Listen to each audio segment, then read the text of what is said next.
Assalamualaikum warahmatullahi wabarakatuh. Selamat pagi Pak Yuda, selaku dosen mata kuliah analisis laporan keuangan. Sebelumnya, izinkan saya untuk memperkenalkan diri. Perkenalkan, nama saya Fireni Awi Rahma dengan NIM 4112201046 dari kelas AM 5B pagi. Pada kesempatan kali ini, saya akan mempresentasikan hasil dari equity report saya mengenai kinerja PT Mayora Indah Tbk selama 5 tahun, dari tahun 2019 sampai tahun 2023. Topik pembahasan yang akan saya bahas hari ini ada 8. Yang pertama, profil perusahaan. Yang kedua, wilayah operasional. Yang ketiga, struktur pemegang saham. Yang keempat, analisis kesehatan perbandingan emiten. Yang kelima, analisis horizontal. Yang keenam, analisis financial distress. Yang ketujuh, analisis economic value added atau EVA. Dan yang terakhir adalah rekomendasi untuk investor. PT Mayora Indah Tbk didirikan pada tanggal 17 Februari 1977. Kantor PT Mayora terletak di Gedung Mayora lantai 8, Jalan Tomang Raya nomor 21-23 Jakarta Barat.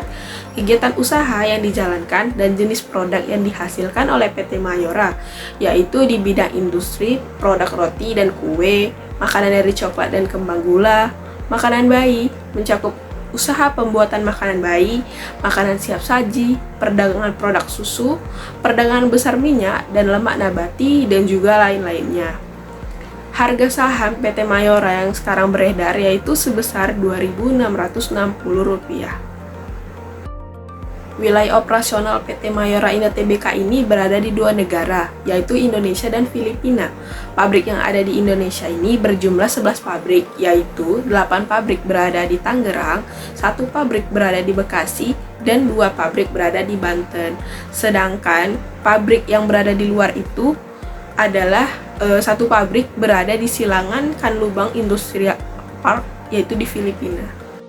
Saham PT Mayora Indah Tbk ini dipegang oleh PT Unita Branindo dengan persentase kepemilikan sebesar 32,93%, PT Mayora Dana Utama dengan persentase kepemilikan sebesar 26,14%, Jogi Hendra Atmaja dengan persentase kepemilikan sebesar 25,24%, dan masyarakat dengan persentase kepemilikan sebesar 15,71%.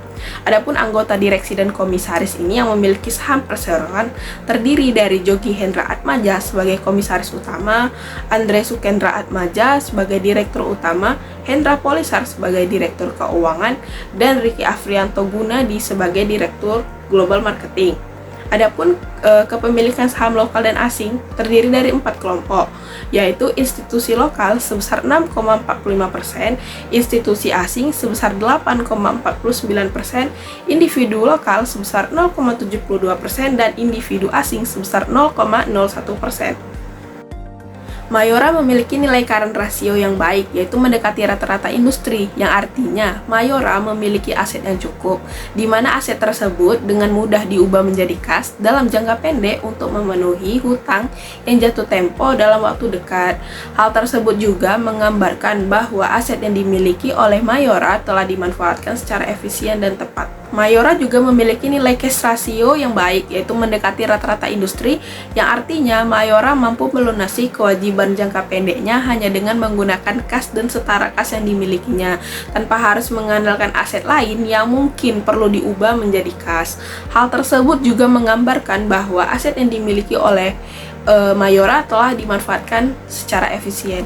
Mayora juga memiliki nilai debt to equity ratio yang baik, yaitu sebesar 0,45, di mana nilai ini mendekati rata-rata industri, yang artinya Mayora tidak terlalu bergantung pada utang untuk membiayai operasional atau pertumbuhannya, serta mampu mengelola utangnya dengan baik, karena tidak membebani perusahaan dengan utang yang terlalu besar.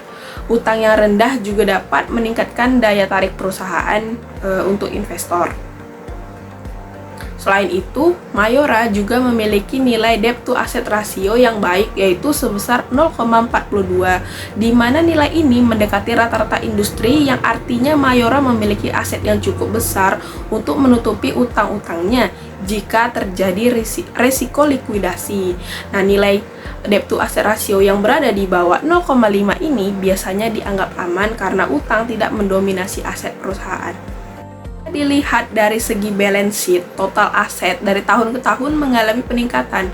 Hal ini dikarenakan adanya peningkatan penjualan dan pendapatan, yaitu karena kenaikan permintaan produk Mayora baik di pasar domestik maupun internasional, mendorong peningkatan penjualan. Hal ini berkontribusi pada pertumbuhan pendapatan perusahaan yang kemudian diinvestasikan kembali ke dalam aset. Total modal juga mengalami kenaikan di setiap tahunnya disebabkan karena Mayora melakukan investasi dalam aset tetap dan proyek baru yang meningkatkan nilai total modal. Investasi tersebut mencerminkan strategi ekspansi dan pengembangan usaha yang berkelanjutan. Sedangkan jika dilihat dari segi income statement, penjualan PT Mayora ini mengalami kenaikan di setiap tahunnya, namun sempat mengalami penurunan pada tahun 2020. Nah, penurunan ini terjadi disebabkan oleh adanya kebijakan pembatasan sosial dan mobilitas yang diterapkan untuk menekan penyebaran virus, yang menyebabkan penurunan aktivitas ekonomi dan konsumsi masyarakat yang berdampak pada penjualan produk Mayora. Meskipun begitu, Mayora berhasil menciptakan laba bersih yang lebih dari 2 triliun yang menunjukkan kemampuan perusahaan dalam mengelola biaya dan efisiensi operasional di tengah kondisi yang sulit ini. PT Mayora ini berada di dalam zona aman dalam kondisi finansial distress. Dengan nilai Z-score selama 5 tahun yang berada di atas 2,9, hal ini menunjukkan bahwa Mayora memiliki kinerja keuangan yang cukup stabil dan tidak menunjukkan adanya tanda-tanda kesulitan keuangan atau bahkan kebangkrutan.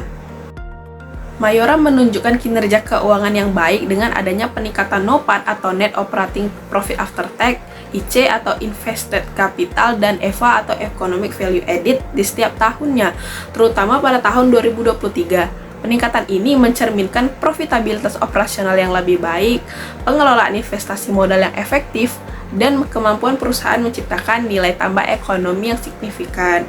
Meskipun CC atau Cost of Capital juga mengalami peningkatan, terutama pada tahun 2023, perusahaan tetap mampu menjaga efisiensi dalam pengelolaan modal dan memastikan nilai ekonomi yang diciptakan lebih besar dari biaya modalnya.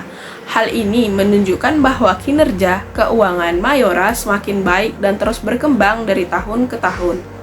Berdasarkan hasil analisa dari PT Mayora, saya merekomendasikan bahwa Mayora ini layak untuk di-buy atau dibeli karena memiliki kinerja keuangan yang kuat, likuiditas yang tinggi, struktur keuangan yang sehat, dan pertumbuhan penjualan serta laba bersih yang stabil. Mayora juga menciptakan nilai tambah atau EVA yang positif di setiap tahunnya, memiliki valuasi yang menarik yaitu PR dan EPS yang baik, dan berada dalam zona aman dari resiko kebangkrutan. Hal ini menjadikan Mayora menjadi pilihan investasi yang menjanjikan untuk jangka panjang.